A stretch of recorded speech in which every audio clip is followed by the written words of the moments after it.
Aquarium plant fertilizers can get so confusing so fast. But in this video, I'm gonna break down all of the fundamentals of fertilizers, how to use them correctly, and some of the silent killers of your plants and your fish, even if you've got all the right intentions from the get-go. And at the end of this video, I'm gonna show you guys a really simple fertilizing routine that will maintain balance in your tank. And I personally use this myself in the tank behind me, and it stays good. This has been great for about 2 years now. So why does fertilization even matter? Well, plants, just like your fish, they need food to thrive. But sometimes that food that your plants need isn't in the water column and it's not in the substrate. So it needs to be added to your tank. Otherwise, your plants will show symptoms of deficiencies and it stunts their growth. Now, deficiencies in your plants will look just like this.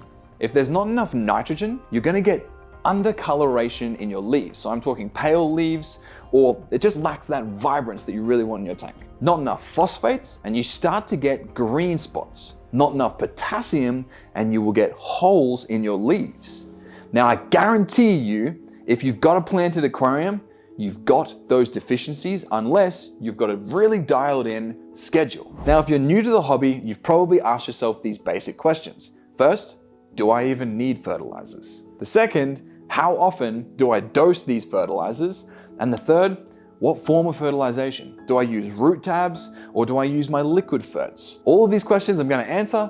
Let's get straight into it. Now, there's two main ways to fertilize your plants. You've got root tabs as choice number one, and you've got liquid fertilizers as choice number two, or you can just use both. Root tabs are very specific and they can be targeted to a single bunch of plants, because you can literally pop out a root tab and put it at the base. So you've got to bury it under your substrate where the roots will be or are of your current plants. Liquid fertilizers don't have that same targeting aspect. When you fertilize, it's in the entire water column, meaning all of your plants get that boost, but they don't get that targeted boost. So you've got to decide which is best for your tank and which you want to go with. Both have got a manual aspect to them. Root tabs, you have to put into the actual aquarium under the substrate under your plants, and you have to do that every few months or so. Liquid ferts you have to dose sometimes daily to make sure that your plants are doing really, really well. Now, the reason that I choose liquids over the tabs every day of the week is because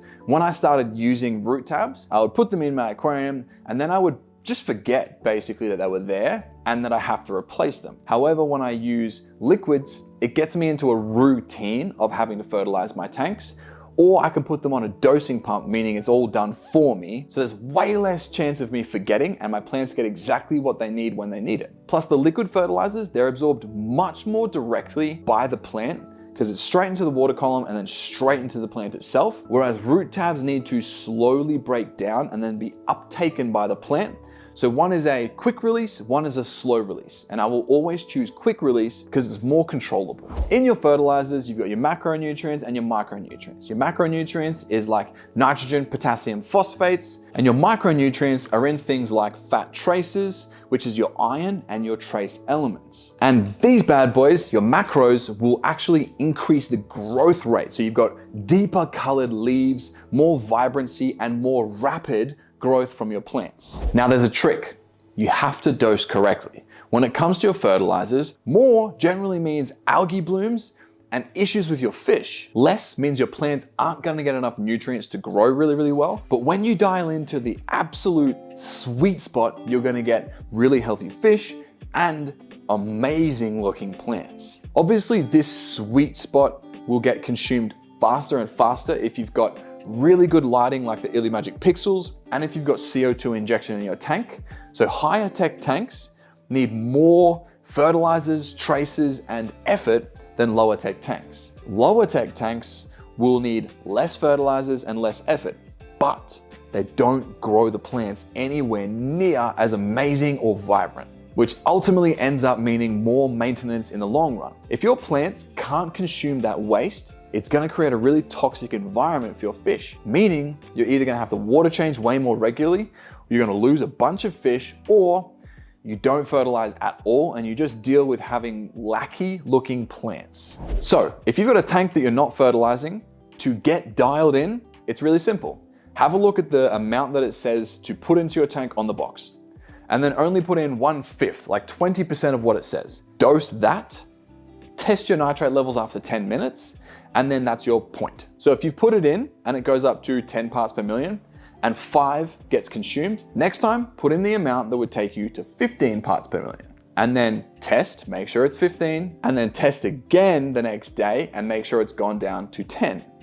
Then you're starting to really dial in. What'll happen is if you get to the 15 to 10 or the 20 to 10 mark, depending on how many plants you've got or whether your tank is high tech or low tech, it may be more or less. Now, once you're at that sweet spot, you find your plants are gonna start consuming the nitrate so much more, they'll get healthier and fatter, meaning they're actually going to increase the amount that gets consumed day by day. You sort of have to keep an eye on it for a while until your plants reach a certain point where they need to get trimmed really heavily all the time. You got all these cuttings everywhere that you can either replant in the same tank or start populating all your other tanks with plants too. At that point, when you have to trim really heavily and things are going really, really well, you don't have to do the testing anymore. You just dose that exact amount. Unless you get die-offs in your plants or something happens in your tank that it changes the happiness or vibrance of your plants, then you want to start peeling back a little bit and testing again. Simple as that. That is called dialing in. Now, there are a few mistakes that I want you guys to absolutely stay away from. The first is really simple.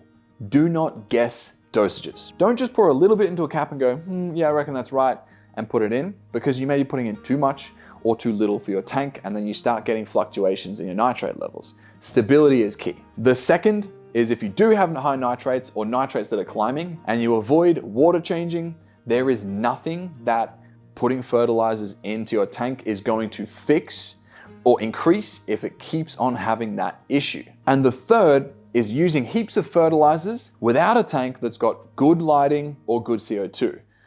Bonus points if you've got good lighting and good CO2 and you're using fertilizers, because that is the holy trinity of getting really good plant growth. So what's the best fertilizer choice for you and your tank? Generally, if you've got a low-tech tank and you're using gravel, go for root tabs. Because what's gonna happen is that's going to be a slow, controlled release of fertilizers that happens over time, and then you don't get massive nitrate spikes in your tank, and you still get really good plant growth. If you have lots of stemmed plants in your tank, however, doing liquid fertilization is gonna be way better. If you've got aquasoil, liquid ferts. Or if you have a bunch of plants that only exist in the water column, like mosses, like Java fern, or anything that attaches to driftwood and doesn't need its roots under the substrate, go for liquid ferts as well. Because if you're using root tabs, they may not get the nutrients from those tabs because their roots aren't under the substrate at all, meaning they're not getting the energy that they need to thrive.